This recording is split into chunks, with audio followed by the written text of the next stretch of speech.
Vous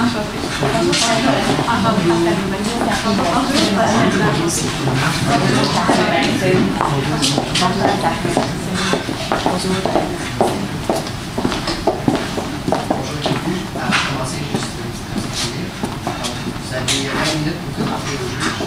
J'ai 4 petits cartons devant moi. Je vous indique le temps qui vous reste en présentation. Un carton pour 10 minutes, 5 minutes, 10 minutes et 30 secondes. Je vous apprécie. Et pour les derniers 10 secondes, je vais vous faire sur les doigts pour vous dire les derniers 10 secondes de ensuite, il va y avoir 5 minutes de questions avec le juge. Je vous rappelle de ne jamais divulguer le nom de l'avocat. Donc, je vais laisser les juges se présenter. Bonjour, tout d'abord, ça me fait plaisir de vous voir. Conservez votre sourire, restez à l'aise, soyez détendus, puis donnez le meilleur de vous-même. Ça va bien aller. Mon nom est Yves Groslo, je suis professeur à l'Université du Québec à Trois-Rivières. Puis je vais laisser mes collègues se présenter. Bonjour, Simon Charlebois, moi je suis directeur d'un organisme qui s'appelle les Services Centre de Mauricie, parce qu'on gère 3 fonds d'investissement. Bienvenue. Moi, c'est Valérie Monti, je travaille pour le site web. C'est un organisme fédéral qui fait du financement à la commercialisation. Bonjour, Paul Grégoire, directeur de portefeuille chez Investissement Québec. Ça fait 25 ans que je suis impliqué dans le financement de l'entreprise. Merci. Pour le temps, est-ce qu'on peut vous demander d'avoir un contact visuel avec la personne qui parle avant de descendre? Je peux me lever aussi. Ça serait parfait. Merci.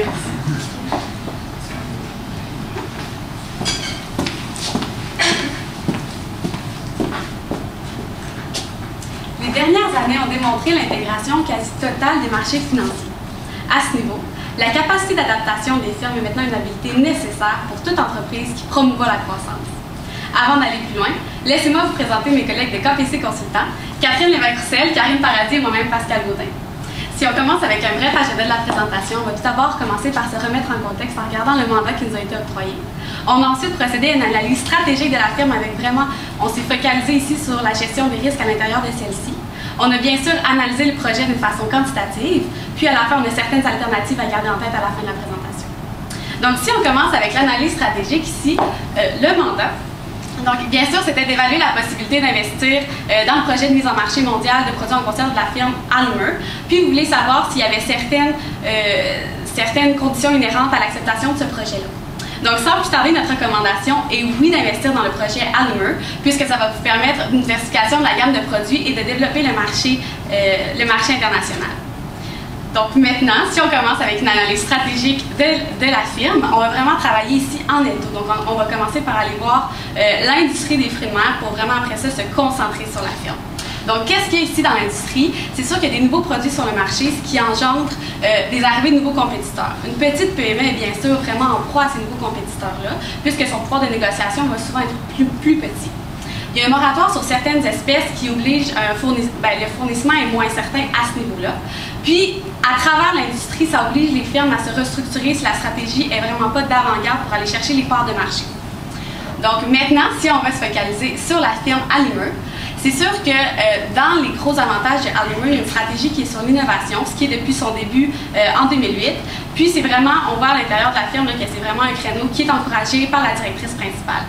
Ils ont un réseau de contacts qui leur permet d'aller chercher certains experts malgré qu'ils soient une PME.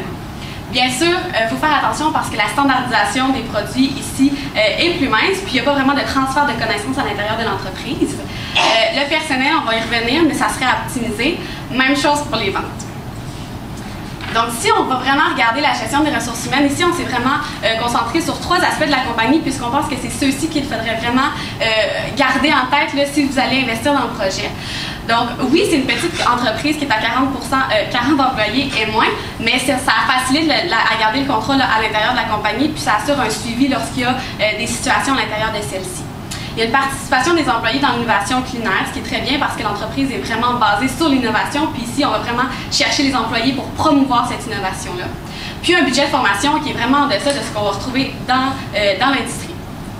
Maintenant, comme on l'a mentionné, le transfert de connaissances ici serait vraiment à optimiser puisqu'il n'y a aucune documentation à l'intérieur de ceci. On a un vieillissement des employés. Donc, bien sûr, c'est dur ici de garder toute l'expertise qu'on a à l'intérieur de la compagnie. Puis, la compagnie est vraiment en proie ici à la perte de ses employés qui sont vieillissants. Il y a une seule directrice en charge, bien sûr. Ça ici, c'est juste une personne qui dirige la compagnie. Puis ici, on a vraiment vu qu'elle avait une situation familiale qui était quand même précaire, qu'on est vraiment un peu au bout, là, puis qu'il faudrait optimiser ça. Bien sûr, il y a une tension entre les ventes et la production. Donc, la production qui est vraiment à un niveau optimal, puis les ventes qui voudraient faire des plus grosses ventes, là, dans le fond. Il y a une rétention d'employés qui, bien sûr, est à optimiser étant donné qu'on est en train de perdre nos employés. Et en plus, que c'est dans une région où est-ce qu'on a l'exode vers les plus grosses villes. Puis une capacité de production qui est atteinte, donc on voudrait optimiser. Puis bien sûr, si on va aller à l'international, en ce moment, on ne peut pas optimiser plus la production. Si on regarde un peu au niveau des autres entreprises au Québec. Donc, on voit que le budget de formation est, oui, vraiment en deçà de ce qu'on retrouve dans l'entreprise, mais en même temps, la productivité, autant au niveau du personnel administratif que du personnel de production, est aussi vraiment en deçà de ce qu'on va retrouver, alors que la production ici est vraiment plus élevée en termes de personnel que le budget de formation nous coûterait. Donc, bien sûr, dans les conditions d'investissement, vous avez parlé des conditions qui étaient inhérents à l'acceptation du projet. C'est sûr qu'il va falloir avoir une embauche d'un directeur de ressources humaines. On sait que vous ne voulez pas vous ingérer dans la gestion de la compagnie. Maintenant, ça, c'est quelque chose qui peut être quand même facilement mesurable. Pourquoi est-ce qu'on veut un directeur des ressources humaines? Eh bien, premièrement, c'est prendre en charge la documentation des transferts de connaissances, qui est vraiment une priorité dans la compagnie présentement. On veut aussi assurer un recrutement des employés et la rétention de ceux-ci. Puis, faire une évaluation des rendements du personnel, puisqu'il n'y en a aucune qui est faite présentement, puis ça pourrait être un bon effet pour aller augmenter la performance des employés, ici de faire un suivi à ce niveau-là. Permettre au corps d'un rôle décisionnel important et déléguer les tâches, ici, ça serait peut-être de parler avec la directrice à ce niveau-là, puisque, comme on sait, est vraiment à capacité maximale. Maintenant, si on augmente le rôle décisionnel important au cadre, ça va vraiment permettre de diminuer la pression qui est sur les épaules de la directrice. Puis, en même temps, ça peut éliminer les frictions entre les directeurs, puisqu'ils vont toujours être conscients des décisions qui sont prises à l'intérieur de la compagnie. Donc, nécessairement, les tensions vont diminuer. Une augmentation de la formation des employés ici, c'est vraiment aussi quelque chose qui est clé parce qu'on veut accroître leur efficacité puis optimiser la capacité des ventes. Maintenant, il y a la chaîne de distribution et de production. Donc, dans les avantages, il y a un grand réseau de contacts, comme on en a parlé. Donc, ça vous permet vraiment d'aller chercher plus de fournisseurs, puis la distribution est optimale à ce niveau-là.